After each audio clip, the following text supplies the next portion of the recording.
Benjamin, bonjour. Bonjour, très heureux de vous accueillir dans nos nouveaux espaces et nos nouveaux bureaux.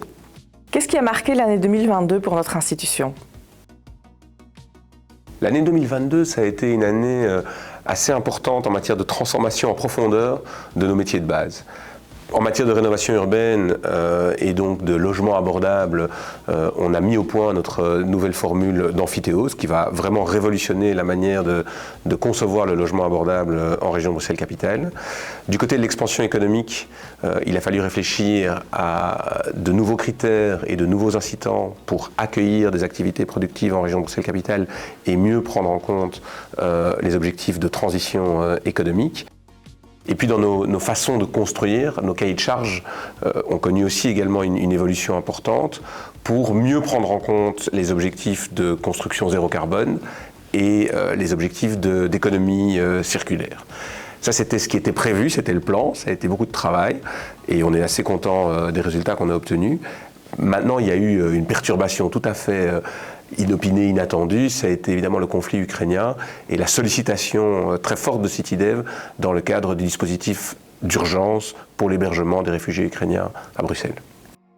Citydev est à l'aube de ses 50 ans. Pourquoi est-ce nécessaire de changer notre business model ? Alors, je pense que c'est ça qui est intéressant avec Citydev, c'est que son métier de base, c'est son expertise immobilière. Et puis, en fonction des défis que la société bruxelloise rencontre, elle doit s'adapter pour se calquer à ses objectifs. Par le passé, on l'a vu avec l'accueil de l'industrie ou avec le programme de rénovation urbaine dans les années 90. Bien, les défis, ils ont changé avec l'essor démographique, avec les nouvelles manières de travailler, les nouvelles manières de produire, tout ce que le Covid a bouleversé aussi dans nos sociétés. Et donc, il est très important qu'on soit capable à la fois de s'adapter rapidement, mais à la fois d'anticiper les changements sur le long terme. Donc, ces réflexions et ces adaptations du business model, c'est une manière pour nous de montrer que notre expertise est toujours élevée, mais ce qu'on fait pour Bruxelles, lui, est susceptible d'évoluer en fonction des besoins de Bruxelles et on est au service d'un gouvernement et donc on suit également ce que la démocratie finalement vient mettre comme défi pour Citydev. Quels sont les efforts déployés par Citydev pour évoluer vers la neutralité carbone ? Alors, on a toujours été pionniers dans les nouvelles manières de construire en fonction des défis. Il est clair que le défi climatique, c'est probablement le plus grand défi auquel l'ensemble de notre société est confronté. Et donc, il est très très important qu'on puisse construire d'une manière qui soit positive pour la ville.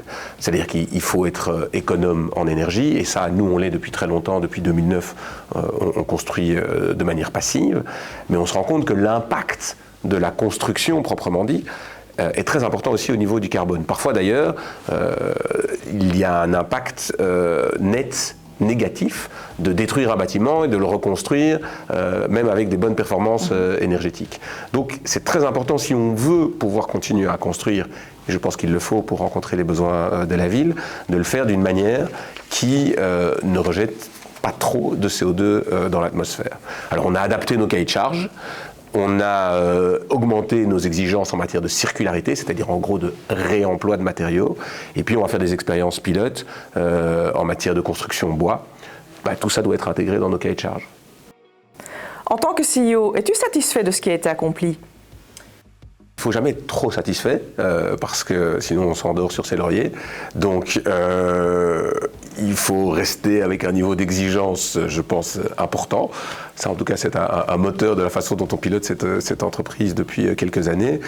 Mais c'est vrai que quand on prend le temps de se poser et de regarder ce qui a été fait, les évolutions, la réelle transformation de ce que nous produisons, à la fois en qualité, mais aussi en volume et donc en quantité, c'est difficile de ne pas esquisser un sourire et de se dire qu'on travaille quand même pas mal ici. As-tu un petit mot à rajouter pour les équipes ?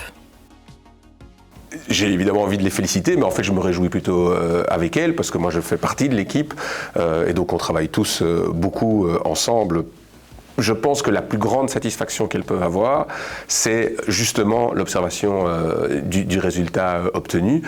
Et je pense quand même que nos nouvelles conditions de travail ici vont augmenter ce niveau de satisfaction et la capacité qu'on a de faire des projets plus complexes en travaillant tous ensemble de manière encore plus intégrée qu'avant.